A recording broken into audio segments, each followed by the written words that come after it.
1 metre लंबाई की डोरी से लटका 500 ग्राम का एक गोला ऊर्ध्व तल में दोलन कर रहा है तथा दोलन का कोणीय आयाम 60 डिग्री है। दोलनों के दौरान जब डोरी ऊर्ध्व से 30 डिग्री कोण पर है तब डोरी में तनाव की गणना कीजिए और जी की वैल्यू दी हुई है हमें 10 न्यूटन पर किलोग्राम। ठीक है, तो इसमें डोरी की लंबाई कितनी दी हुई है, L इज टू 1 मीटर। उसके बाद गोले का द्रव्यमान कितना है, 500 ग्राम।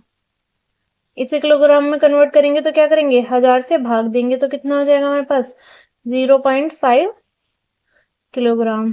ठीक है, उसके बाद दिया हुआ उन्होंने दोलन का कोणीय आयाम कितना है, दोलन का कोणीय आयाम इतना 60 डिग्री है। उसके बाद दोलनों के दौरान जब डोरी उधर से 30 डिग्री के कोण पर है तब डोरी में तनाव की गणना करनी है। जब डोरी हमारी उधर से 30 डिग्री का कोण बनाती है, इस स्थिति में हमें बतानी है कि डोरी में कितना तनाव उत्पन्न होगा। ठीक है, तो इसके लिए इक्वेशन लिख लेंगे हम, यहाँ लिख लेंगे अतः, और जी की वैल्यू गिवन है 10 न्यूटन पर किलोग्राम। ठीक है, लिख लेंगे अतः गोले के लिए आवश्यक अभिकेंद्र बल, अतः गोले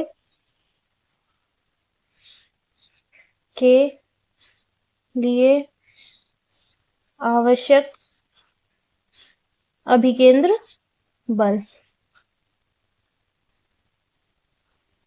इसके लिए इक्वेशन बना लेंगे, कितनी होगी हमारे पास, डोरी में ऊपर की तरफ कौन सा बल उत्पन्न हो रहा है, टी, माइनस नीचे की तरफ mg लग रहा है हमारा गुरुत्वाकर्षण की वजह से, इसे दो घटकों में वियोजित कर लेंगे, ऊर्ध्वाधर घटक और क्षैतिज घटक। तो इसका क्षैतिज घटक कितना हो जाएगा, mg cos 30 और mg sin 30। तो नीचे की तरफ कौन सा लग रहा है, mg cos 30, तो यहाँ आ जाएगा t minus mg cos 30 degree. और केंद्र की तरफ कौन सा बल कार्य कर रहा है, अभी केंद्र बल कितना होता है, mv स्क्वायर अपॉन l। ठीक है, ये हो गया हमारे पास इक्वेशन फर्स्ट। अब डोरी हमारी स्थिति ए में है जब विराम अवस्था में है और कितना कोण बनाती है, 60 डिग्री का। ठीक है, और जब बिंदु बी पर आ जाती है तो उधर से कितना कोण बना रही है, 30 डिग्री का। इस स्थिति में हमें डोरी में तनाव बताना है। तो यहाँ से यहाँ तक कितना विस्थापन हुआ डोरी में, ईडी विस्थापन हुआ। ठीक है, ये हाइट उसने यहाँ से यहाँ तक आने में कवर की है, तो ये हाइट निकाल लेंगे। क्या लिख लेंगे यहाँ पे, ऊर्जा संरक्षण सिद्धांत से जब वस्तु विरामावस्था में है तो कैसी होगी, स्थितिज ऊर्जा यहाँ पे इतनी विस्थापित होने में कैसे किस में बदल जाएगी, गतिज ऊर्जा में। तो ऊर्जा संरक्षण सिद्धांत से लिख लेंगे, गतिज ऊर्जा कितनी होगी, half mv square equals to mg, h होता है। ठीक है, कितनी दूरी कवर करी है उसने, ed, तो यहाँ लिख लेंगे mg इंटू ed।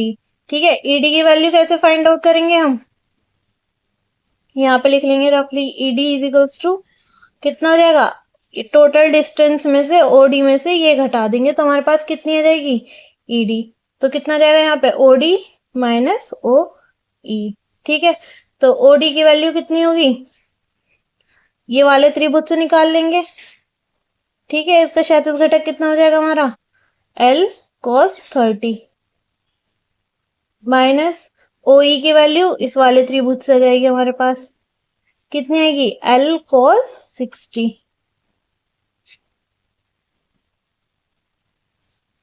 ठीक है, अब इसकी वैल्यू हम यहाँ पुट कर देंगे ईडी में, तो ईडी की वैल्यू कितनी आ गई हमारे पास, एल कॉमन ले लिया यहाँ से तो कितना आ गया, cos 30 माइनस cos 60 डिग्री।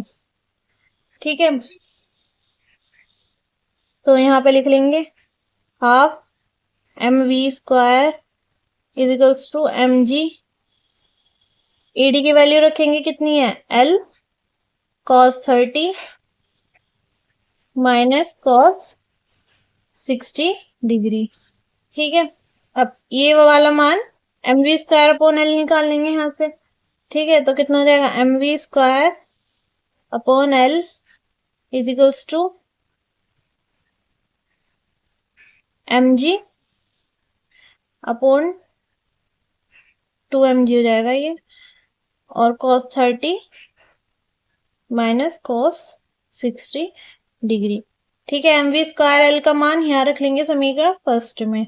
ठीक है, इसका मान समीकरण फर्स्ट में रखने पर, putting this value in equation first, तो कितना आ जाएगा हमारे पास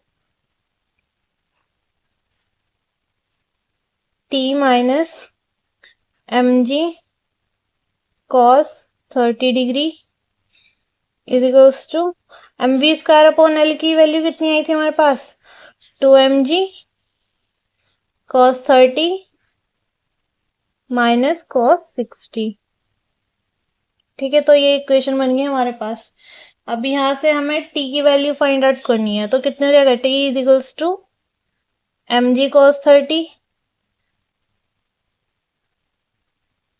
ठीक है, प्लस 2mg, इसे ब्रैकेट से बाहर ले आएंगे, कितना हो जाएगा cos 30 minus 2mg cos 60 degree. ठीक है, 2mg cos 60 डिग्री। अब इसे सॉल्व कर लेंगे, यहाँ से t इक्वल्स टू कितना हो जाएगा mg सब में से कॉमन आ जाएगा, ये कितना हो जाएगा 3mg 3 cos 30, ठीक है, माइनस 2 cos 60 डिग्री। अब यहाँ पे वैल्यू पुट कर दे करके टेंशन निकाल लेंगे, डोरी में कितना तनाव है हमारी। ठीक है, द्रव्यमान कितना दिया हुआ है यहाँ पे 0.5, ठीक है, और जी की वैल्यू कितनी दी हुई है हमें 10। यहाँ पे cos 30 की वैल्यू पुट कर देंगे, कितनी होती है, तो हमारे पास cos 30 की वैल्यू होती है √3/2 माइनस 2 cos 60 की वैल्यू कितनी होती है हमारे पास 1/2। ठीक है, इसे सॉल्व कर लेंगे, तो कितना आएगा हमारे पास सॉल्व करके 3√3/2 माइनस इधर हो जाएगा 1। ठीक है, तो इसे सॉल्व करेंगे तो हमारे पास कितना बचेगा 8 न्यूटन। लगभग इसकी वैल्यू आएगी 7.9 के समथिंग, तो ये हो जाएगी हमारी 8 न्यूटन। ठीक है, तो डोरी में कितना तनाव उत्पन्न हो रहा है हमारी 8 न्यूटन।